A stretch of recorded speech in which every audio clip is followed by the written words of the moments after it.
ಮಾವ ಅರ್ಶಿನ ಕುಂಕುಮ.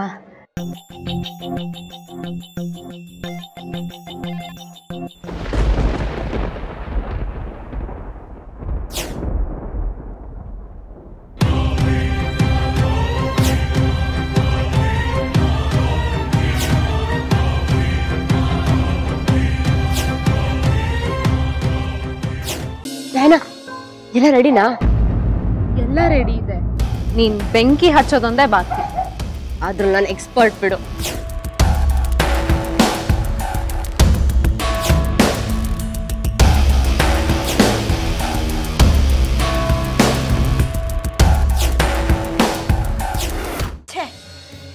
ಆ ಮನುಷ್ಯನ ನಡವಳಿಕೆ ಸರಿ ಇಲ್ಲ ಅನ್ಸುತ್ತೆ.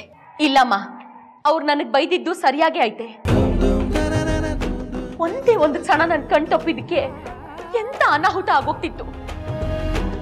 ಮಗುಗಂಗ ಆಗ್ತಿತ್ತಲ್ಲ ಅನ್ನೋ ಪಾಪಕ್ಕೆ ಅವ್ರು ನಂಗೊಂದೆರಡು ಮಾತು ಬೈದಿರ್ಬೋದು ಅಷ್ಟೇಯ.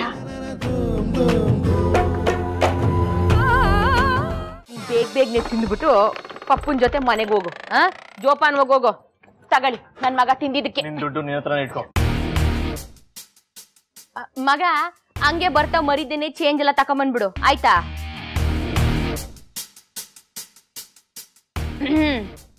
ಮಗಿನ ಜೋಪಾನವಾಗಿ ಮನೆ ಕರ್ಕೊಂಬಂದ್ಬಿಡಿ. ಕಂಡ್ಕಂಡವ್ರು ಉಸಾಬ್ರಿಲಿ ನನ್ ಮಗಿನ ಇಲ್ಲೇ ಬಿಟ್ಟು ಬಂದ್ಬಿಟ್ಟಿರಾ.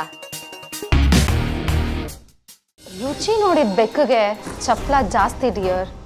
ಈ ಗಂಡಸರು ಅಷ್ಟೇನೆ, ರುಚಿಗೋಸ್ಕರ ಸೆಲ್ಫ್ ರೆಸ್ಪೆಕ್ಟ್ನ ಸೇಲಿಗಿಟ್ಟು ಸಂಬಂಧನ ಸರಿಪಡಿಸ್ಕೊಂಡು ಸಂಸಾರ ಮಾಡೋಕ್ಕೂ ಹೇಸೋರಲ್ಲ. ನೀನು ಹೀಗೆ ಅವನ ಜೊತೆ ಮೇಲಿಂದ ಮೇಲೆ ಜಗಳ ಮಾಡ್ಕೊಂಡು ಕಿತ್ತಾಡ್ಕೊಂಡಿದ್ರೆ you will become a loser. ಮಗ, ನೀನ್ ಈ ಅಮ್ಮನ ಮಾತು ಕೇಳ್ತೀಯೋ ಇಲ್ವೋ? ಕೇಳ್ತೀನಿ ಸುಬ್ಬಮ್ಮ, ಅದೇನು ಹೇಳೋ. ಹಂಗಾರೆ ನೀನ್ ಇನ್ಯಾಕೆ ಈ ತರ ಆಸೆಗಳನ್ನೆಲ್ಲ ಇಟ್ಕೋಬಾರ್ದು, ಗೊತ್ತಾಯ್ತಾ?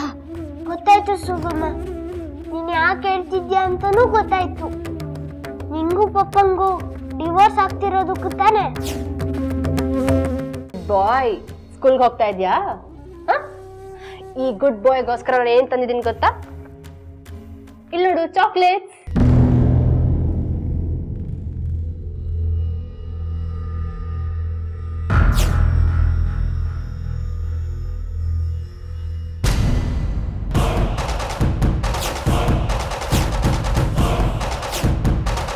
ಸಾರ್, ನಮ್ಗಳು ಒತ್ತಾಟದಲ್ಲಿ ನಿಮ್ಗೆ ಯಾಕೆ ಸರ್ ಪಾಲು?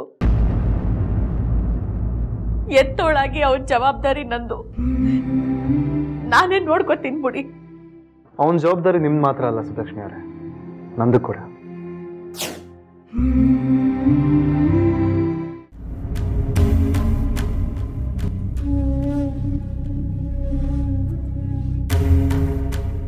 ಹಂಗಾರೆ ನನ್ ಮಗಿನ ಇವರು ನನ್ನಿಂದ ಕಿತ್ಕೊಂಡ್ಬಿಡ್ತಾರ?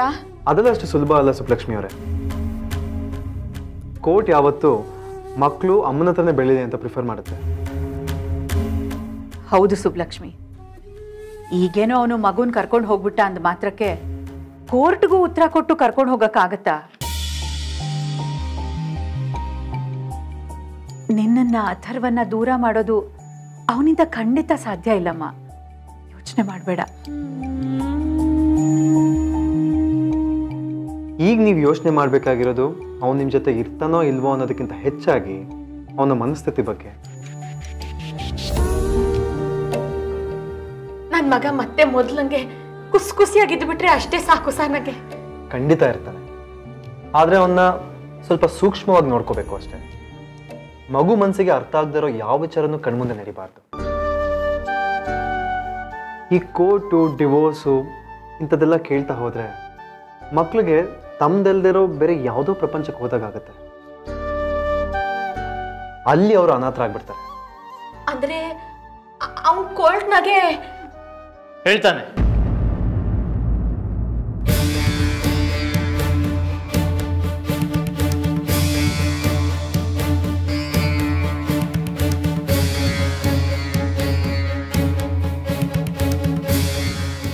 ಕೋರ್ಟಲ್ಲಿ ಏನು ಹೇಳ್ತಾನೆ, ಹೀಗಿರ್ತಾನೆ ಅಂತ ನಾಳೆ ಗೊತ್ತಾಗತ್ತೆ.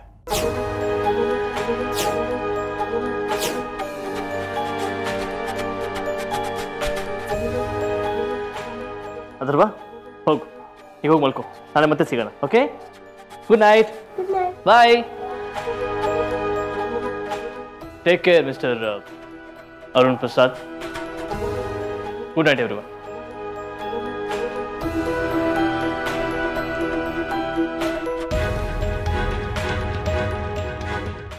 ಮಗ, ಏನು? ಅದು ನಾಳೆ ನೀನು ಸ್ಕೂಲಿಗೆ ಹೋಗೋದು ಬೇಡ ಮಗ. ಕೋರ್ಟಿಗೆ ಹೋಗಕ್ಕ. ಕೋರ್ಟು ಅಂತ ನಿನಗೆ ಯಾರು ಹೇಳಿದ್ದು ಮಗ? ನಂಗೆಲ್ಲ ಗೊತ್ತು. ನೀನು ಪಪ್ಪ ಇಬ್ರು ಡೈವರ್ಸ್ ತಗೊಂತಿದ್ದೀರಾ ಅಲ್ವಾ?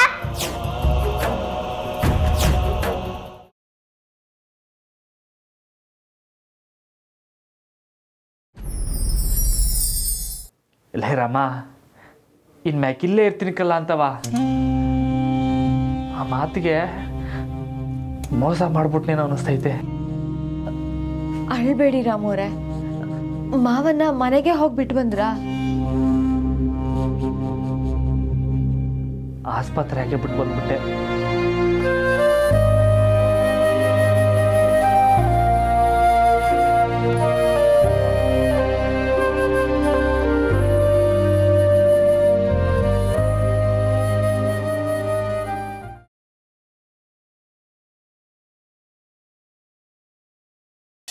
ತಕೊಳ್ಳಿ ಸರ್. ಅಯ್ಯೋ, ಇದೆಲ್ಲ ಅಭ್ಯಾಸ ಇಲ್ಲ. ಅಭ್ಯಾಸ ಮಾಡ್ಕೊಳ್ಳಿ, ಒಳ್ಳೇದು.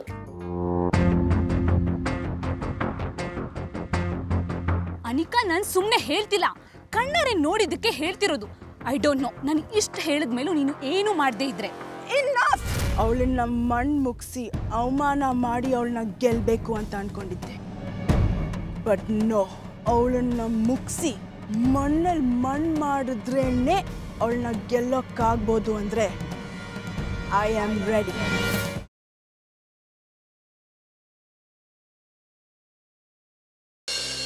ಬೆಳ್ಳಿ,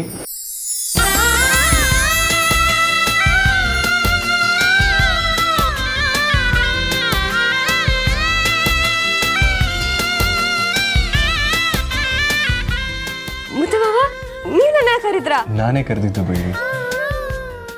ಹೇಳಿ ಮಾವ. ನನಗೊಂದು ಕಪ್ ಕಾಫಿ ಮಾಡ್ಕೊಂಡ್ ಬರ್ತೀಯಾ?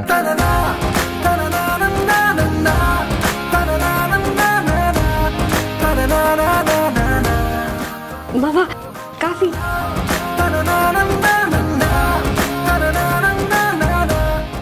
ಕಾಫಿ ನಿನ್ನಷ್ಟೇ ಚೆನ್ನಾಗಿದೆ.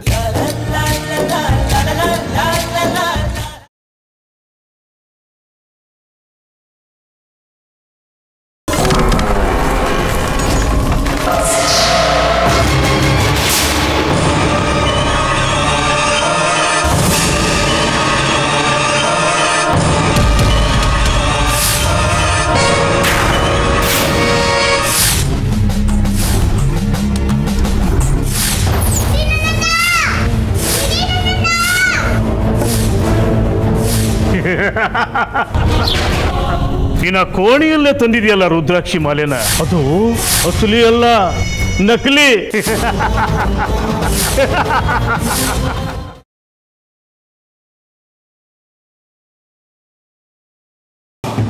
ಊರಿನ ಮುಖ್ಯ ದ್ವಾರದಲ್ಲಿ ಹಾಕಿದೆಯಲ್ಲ ಗರುಡ ಭಸ್ಮದ ರೇಖೆನ, ಅದನ್ನ ಅಳಿಸ್ತೀನಿ.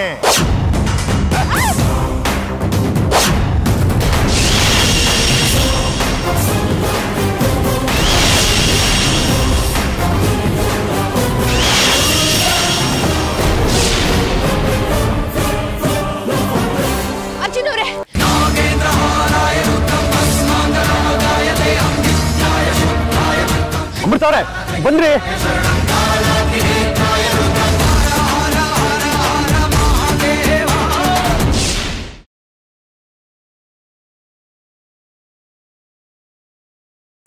ಏನೋ ದತ್ತ ಇದು? ನಿನಗೆ ಮನೆ ಬಿಟ್ಟು ಹೊರಗೆ ಹೋಗು ಅಂತ ಹೇಳಿದ್ವೇನೋ?